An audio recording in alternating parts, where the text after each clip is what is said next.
Job එකක් කරලා sir වගේ තැනකට එන්න අමාරුයිද?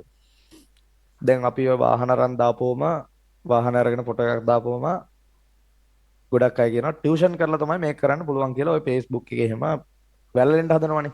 එයා කියනවා අයියේ මේ මම ඒ දවස්වල අ, ගෙදරින් එන්නේ උදේ 5ට. රැයට යන්නේ පාන්දර 1ට. පාන්දර 1ට ගිහිල්ලා හවස ඒ කියන්නේ වැඩ කරලා පාන්දර 1ට ගිහිල්ලා ආයෙ උදේ 5ට නැගිටලා එනවලු. හැමදාම. ඒ කියන්නේ එක දවසක්වත් නිවාඩු නැහැ.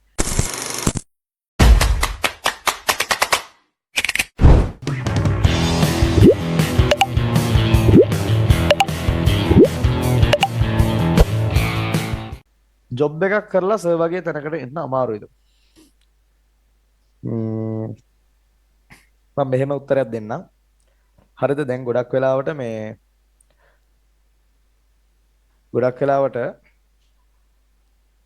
දැන් අපි ඔය වාහන අරන් දාපුවම වාහන අරගෙන ෆොටෝ එකක් දාපුවම ගොඩක් අය කියනවා ටියුෂන් කරලා තමයි මේක කරන්න පුළුවන් කියලා ඔය Facebook එකේ එහෙම වැළලෙන්න හදනවනේ. අදහස් දක්වන්න ඕනෙම කෙනෙකුට පුළුවන්. හරිද? හැබැයි වැඩක් කරන්න පටන් ගන්න ඒක ටියුෂන්ද මොකක්ද කියන එක නෙවෙයි වැදගත් වෙන්නේ. ඒක වෙනුවෙන් එයා කැපවෙන කැපවිල්ල තමයි වැදගත් වෙන්නේ. ඉතින් උදාහරණයක් කියන්නම් දැන් අ, ඔයාලත් හිතනවා නම් නිකන් අපි මොන හරි ගේමක් ගහගෙන යන ජීවිතේ මේකෙම කියලා නෑ. ඒකම නෙවෙයි. දැන් ඊයේ මට හම්බ වෙනවා කුරුණෑගල ලාගෝස් කියලා කෑම කඩයක් තියෙනවා. ඒ කෑම කඩේ ඕන. ඒ කියන්නේ අපිට වඩා පොඩි වයසක් වැඩි මල් ඇති.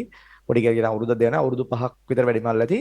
5ක් 10ක් වෙන්න පුළුවන්. ඒ කියන්නේ එච්චර එහෙම වයසක් පේන්නේ නෑ. මේ අපි අ, කලින් අඳුරගත්ත අය කියන කීය නිකන් ඒ පැත්තට ගියාට පස්සේ නිකන් කතා කර හිටියා මාත් එක්ක සෑහෙන වෙලාවක්. පැයක් විතර කතා කරලා හිටියා. ඒ කතා කරගෙන ඉන්න වෙලාවේ එයා මට කියනවා මේ එයා කුරුණෑගලම තමයි ටිකක් දුරට වෙන්න ගෙවල්. පටන් ගන්න තියෙන පොඩි කෑම කඩයක්. නිකන් පොඩි කෑම කඩයක් පටන් ගන්න තියෙන්නේ මේ කැම්පස් එකෙන් ඉවර වෙලා ඇවිල්ලා වෙන්න ඕනේ. කැම්පස් ඉවරලා ඇවිල්ලා. ඔව්. එහෙම ඇවිල්ලා මට කියපු කතාව ඇතුලේ එහෙම තමයි කැච් උනේ මේ පොඩි කෑම කඩයක් පටන් ගන්න තියෙන්නේ. ඉතින් ඒකේ චූටි ආදායම තිබිලා තියෙන. ඒකට එයා මාර්ජිනේ කැපෙලා වැඩ කරලා තියෙනවා. ඉතින් එයා කියනවා අයියේ මේ මම ඒ දවස්වල අ, ගෙදරින් එන්නේ උදේ 5ට. රැයට යන්නේ පාන්දර 1ට. පාන්දර 1ට ගිහිල්ලා හවස ඒ කියන්නේ වැඩ කරලා පාන්දර 1ට ගිහිල්ලා ආයෙ උදේ 5ට නැගිටලා එනවලු. හැමදාම. ඒ කියන්නේ එක දවසක්වත් නිවාඩු නැහැ. එහෙම වැඩ කරලා තියෙනවා. ඉතින් ඒ වැඩ කිරීමේ ප්‍රතිඵලය දැන් ඒ කුරුණෑගල තියෙන කෑම කඩවල් අතර ප්‍රධානම කෑම කඩය තමයි ගැමිගෙදර කියලා කියන්නේ. ලාගෝස් කියලා කියන්නේ. ඊට පස්සේ එයාගේ මේ කෑම වෙනදාම් කරන ඒ වගේ ගැමිගෙදර ලාගෝස් තව මොකක් හරි බ්‍රෑන්ඩ් එකක් තියෙන ඒ වගේ ඒවා කෑම කඩ ගොඩක් කුරුණෑගල තියෙනවා. දඹුල්ලේ තියෙනවා. දැන් කොළඹ එකක් හදන ගමන් නුවර එකක් හදන ගමන් ඉන්නේ. එතකොට මේ ලංකාව පුරා විහිදුන කෑම කඩ තියෙනවා. ලොකු බිස්නස් එකක් දැන් එයාගේ තියෙනවා. හොඳ සල්ලි තියෙන කෙනෙක්. හොඳට සල්ලි තියෙන කෙනෙක්. කියන්නේ කුරුණෑගල ඉන්න ප්‍රධාන සල්ලි තියෙන මිනිස්සු අතර එක්කෙනෙක්. ඒතකොට මේ පොඩි කාලයක් ඇතුළත එයා ගේම් එක ගහලා තියෙනවා. හැබැයි මාර කැපවීමක් තියෙන්නේ.